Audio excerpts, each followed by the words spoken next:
अमचन music की शानदार प्रस्तुति।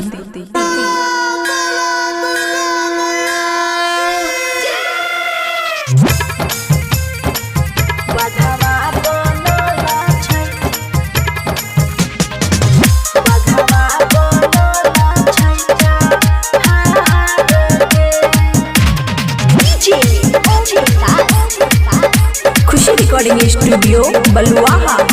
लागे गजबे लो भावन नजरिया गे, चमके चमचम लाला का ओहारा बागे, बरसे धरती पर ममता दुलार गे,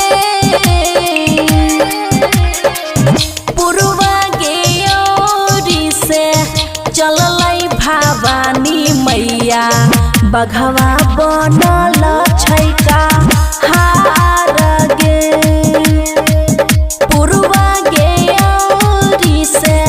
चललै भवानी मैया, बघवा बनल छैका हार गे, पुरवा गे ओरी से चललै भवानी मैया,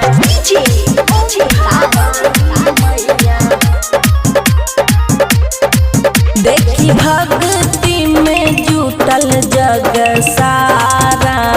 गे, बहने हिया के निर्मल पावन धारा गे, जगमग जोरे घिउआ के बाती गे,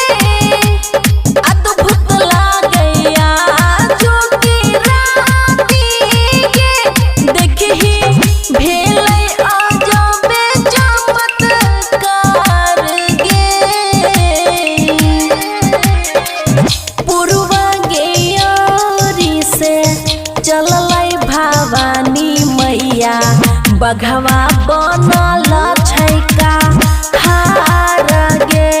हे गे पुरवा गे ओरी से चललै भवानी मैया, बघवा बनल छैका हार गे, बघवा बनल छैका